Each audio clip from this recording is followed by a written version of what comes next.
Hello, humans. Wow, it's been a while since I said that one. So, I don't personally script. However, I do know how to. And since everyone wants to tell you what to put in your script and not how to script, I'm going to teach you. And we're gonna use this book that I got off of Amazon, so. Just to keep things organized, because I am a messy person. So, we're gonna start by writing down some affirmations. Actually, writing this shit down on paper is gonna help it stick a lot better in your brain. So this is what I put in my affirmations.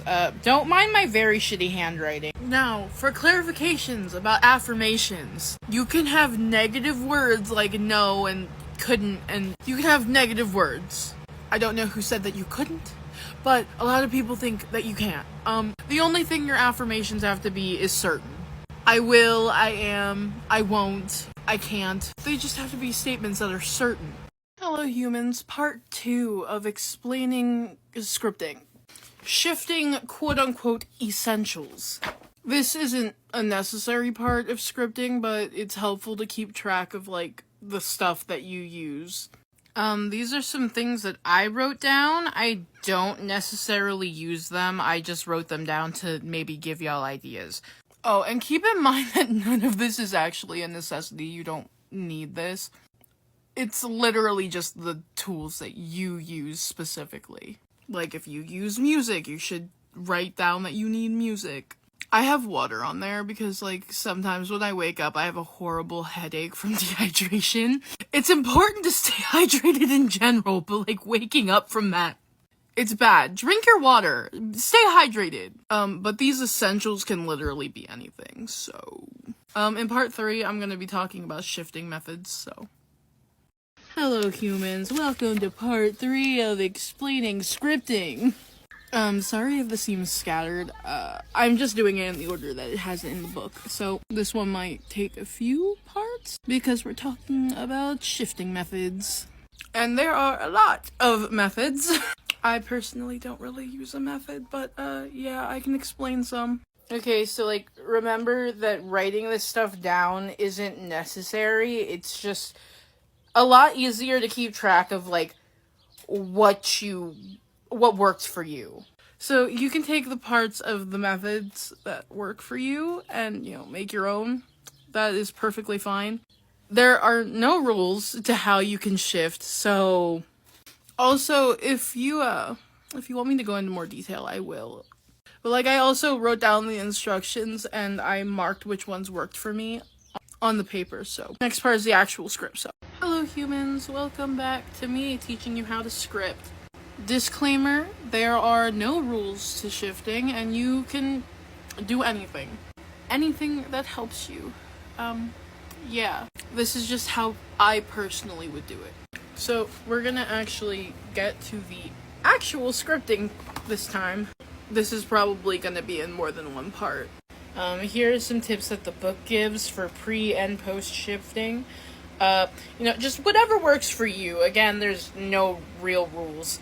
You can script in a lot of different ways. This is how I did it for a waiting room. So I put the safe word, and you can do something short or long, it doesn't really matter. And then I labeled the waiting room description. I also drew it because that helps me visualize. In the next video, I'll talk about scripting into your DR and not just a waiting room.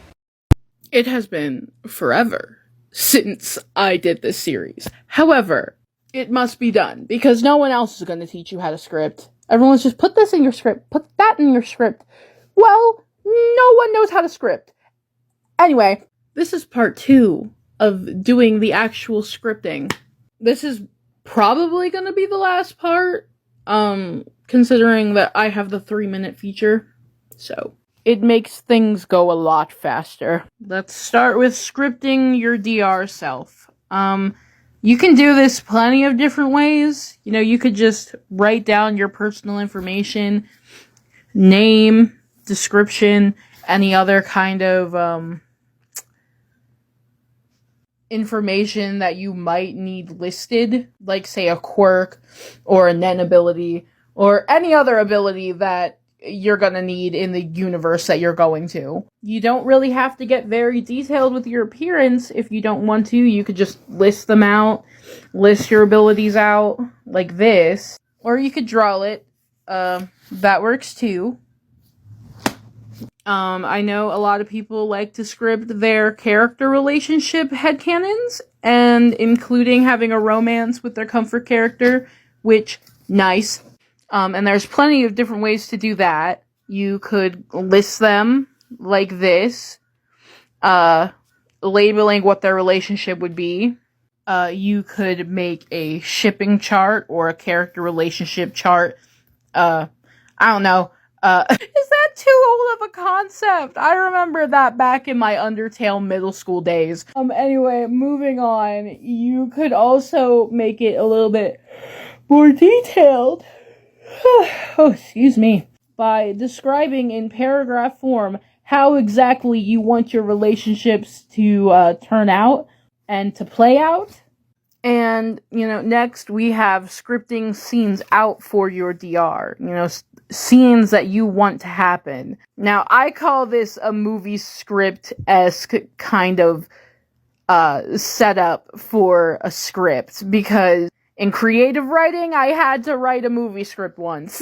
And I decided that it's a nice setup. So, you write where your setting is, where you want the scene to take place. You write what happens before that. Describe the room or whatever. And then you basically, this character is talking, and then write what they're saying. And then if they're doing something, you write what they're doing under or above it. It doesn't matter. There's no rules. We're going to talk about this way of writing it in the next part, because we're out of time.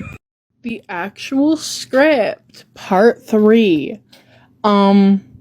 This will be the actual final part. I know I said that last time, but there's only a few more pages left. So, ways of scripting scenes that you want to happen in your DR.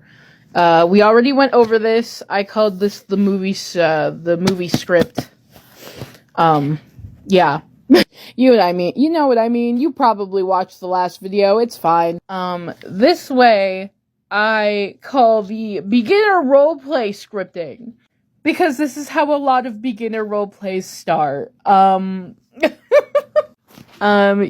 You see this. I see this and I kind of cringe a little. But if this is how you want to script, that is perfectly valid, and I believe in you. You could just write out paragraphs and script like that. Treat it like a fan fiction, Do I script? No, but if I did script, this would probably be my preferred method. Anyway, moving on to scripting in your headcanons. You could list them out like this. Obviously, you can add more than one headcanon for a character per bullet point.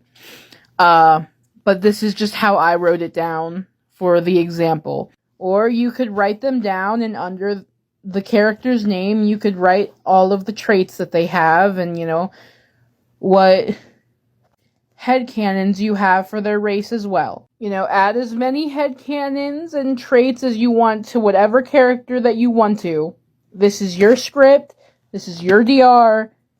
It's fine. Anything goes. You could also just script in your headcanons while you're, scripting in scenes. You could offhandedly mention that, I don't know, say Denki has ADHD, or maybe that a character that you headcanon as some form of Hispanic is talking on the phone and speaking Spanish to their family. Or that a character you headcanon as being queer has a flag in their room. All that being said, do not add harmful stereotypes to these marginalized groups. We will have a problem at that point. No, seriously, that would not be okay at all. Don't be a bigot. That being said, remember, it's okay to take breaks from scripting. It's a lot to think about. Drink water, eat something, take a nap, take a break. I also wrote some things that you should script out, which I will not be saying, so that I don't get shadow banned, but here they are. along with ways to script them out. Anyway, I hope this was helpful.